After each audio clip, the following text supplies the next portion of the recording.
नमस्कार। आज के इस एक्सप्लेनर में आपका स्वागत है। अमेरिका और ईरान के बीच इस वक्त जो उथल-पुथल मची है ना, उसने सबको सोचने पर मजबूर कर दिया है। बयानों और हमलों के इस कंफ्यूजन के बीच आखिर ग्राउंड पर चल क्या रहा है? चलिए आज इस पूरे जियोपॉलिटिकल पहेली को थोड़ा सुलझाते हैं और एक क्लियर पिक्चर देखते हैं। तो आज के हमारे इस डिस्कशन को हम इन 5 हिस्सों में बांटेंगे। पहला, कूटनीति बनाम सैन्य कार्रवाई। दूसरा, नेतृत्व का शून्य। तीसरा, अलग अलग विरोधाभासी दावे। चौथा, सहयोगी देश और आगे की टाइमलाइन। और आखिरी, डायनामिक हमले और फैलाई जा रही गलत जानकारी। तो बस बिना किसी देरी के शुरू करते हैं। सबसे पहले आते हैं हमारे पहले पॉइंट पर, कूटनीति बनाम सैन्य कार्यवाही। देखिए, इस वक्त दो बिल्कुल अलग रणनीतियां एक साथ चल रही हैं। इसे हम डुअल ट्रैक स्ट्रैटेजी कह सकते हैं। एक तरफ है टॉक यानी बातचीत का रास्ता, जहां पाकिस्तानी राजदूत मध्यस्थता कर रहे हैं और शर्तें लगभग सबको पता है। पर वहीं दूसरी तरफ है टारगेट का रास्ता। वॉर डिपार्टमेंट का क्लियर मैसेज है कि अगर डील नहीं हुई तो हमले और भी तेज होंगे। बेसिकली दबाव और बातचीत दोनों का एक साथ इस्तेमाल हो रहा है। और इस बात का सबसे बड़ा सबूत है ये स्टेटमेंट, वे अपने लक्ष्यों के साथ आगे बढ़ रहे हैं। इसका मतलब साफ है दोस्तों, चाहे नेगोशिएशन रुक रुक कर चल रही हो, लेकिन मिलिट्री ऑपरेशंस पर कोई ब्रेक नहीं लगा है। कूटनीति की कोशिशें अपनी जगह हैं, पर सैन्य मशीनरी अपना काम पूरी तेजी से कर रही है और आगे बढ़ रही है। अब बढ़ते हैं दूसरे हिस्से की तरफ, जो ग्राउंड रियलिटी को और भी कॉम्प्लेक्स बनाता है, नेतृत्व का शून्य यानी लीडरशिप वॉइड। इस पूरे माहौल में एक सबसे बड़ा सवाल जो दिमाग में आता है वो ये है कि आखिर इस वक्त कमान किसके हाथ में है। जब जमीन पर इतना कंफ्यूजन हो तो ये तय करना लगभग नामुमकिन हो जाता है कि कूटनीति की टेबल पर बैठने की या डील फाइनल करने की असली ताकत इस वक्त किसके पास है। और ये कंफ्यूजन बेवजह नहीं है। अमेरिका और इजरायली हमलों ने सिस्टमैटिक तरीके से लीडरशिप और इंफ्रास्ट्रक्चर को तबाह कर दिया है। IRGC की टॉप लीडरशिप, उनके main command and control centre और यहाँ तक कि ईरानी नौसेना और वायुसेना को निष्क्रिय कर दिया गया है। अब आप खुद सोचिए, इतने बड़े रणनीतिक नुकसान के बाद फैसले लेने वाला बचा कौन है? ये अपने आप में एक बहुत बड़ा रहस्य है। इस कम्युनिकेशन ब्रेकडाउन को समझने के लिए हमें हाल ही में गाजा में हुई घटनाओं को देखना होगा।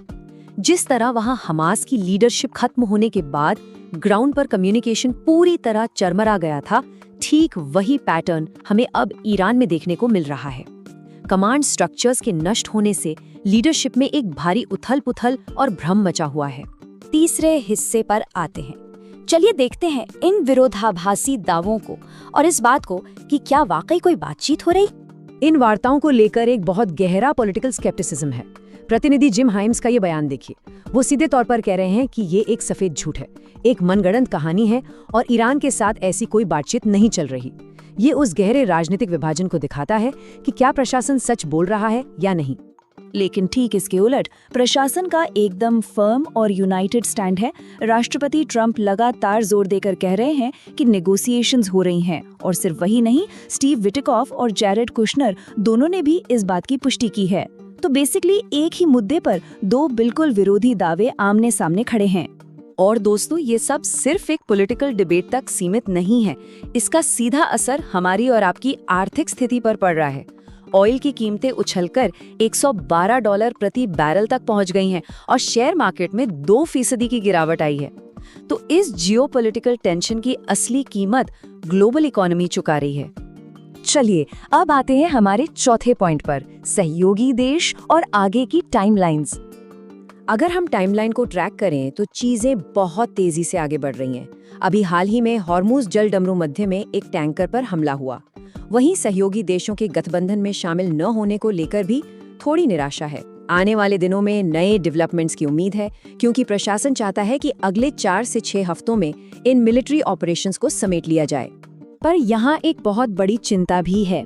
प्रशासन भले ही इसे जल्दी खत्म करना चाहता हो, पर रीजनल सहयोगियों, खासकर खाड़ी देशों के डर बहुत रियल हैं। उन्हें लगता है कि अगर अमेरिका अपना अभियान समेटकर अचानक से पीछे हट जाता है तो इस पूरे झमेले का अंजाम भुगतने के लिए उन्हें वहां अकेला छोड़ दिया जाएगा। आखिरी और 5वें हिस्से की तरफ बढ़ते हैं, डायनामिक हमले और गलत जानकारी। देखिए, युद्ध के इस माहौल में गलत खबरें भी आग की तरह फैलती हैं। इस कंपैरिजन को ही देख लीजिए। एक तरफ IRGC क्लेम कर रहा है कि उन्होंने 200 अमेरिकी सर्विस मेंबर्स को हिट किया है और एक इजरायली वेसल को निशाना बनाया है, पर असलियत ये है कि ये दावे पूरी तरह से असत्यापित और गलत हैं। ये साफ तौर पे एक इंफॉर्मेशन वॉर का हिस्सा है। लीडरशिप के शून्य की जो हमने पहले बात की थी, उससे एक और बहुत गंभीर सवाल खड़ा होता है। अभी भी जो मिसाइलें दागी जा रही हैं, उनमें से कितनी सच में किसी सेंट्रलाइज्ड कमांड के ऑर्डर पर हो रही हैं और कितनी बिना किसी ऑर्डर के अकेले हमलावरों यानी लोन वुल्फ द्वारा की जा रही हैं। ग्राउंड पर इस भ्रम के कारण सटीक जवाब देना वाकई बहुत मुश्किल है। जमीनी सैन्य वास्तविकता का पैमाना कितना बड़ा है, उसको बस इस एक नंबर से समझिए, 200। रातों रात 200 डायनामिक टारगेट्स पर हमले। सैन्य बल लगातार आसमान में मंडरा रहे हैं और नई इंटेलिजेंस मिलते ही ऑन द स्पॉट अपने टारगेट्स बदलकर उन्हें नष्ट कर रहे हैं। ये वाकई में मिलिट्री गति और अनुकूलन क्षमता का एक असाधारण उदाहरण है।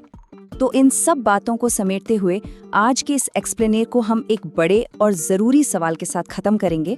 जब एक तरफ इतने रैपिड डायनामिक स्ट्राइक्स चल रहे हैं और दूसरी तरफ कूटनीति और लीडरशिप का इतना बड़ा शून्य है, तो आखिर इस कॉन्फ्लिक्ट का असली एंड गेम कैसा दिखेगा?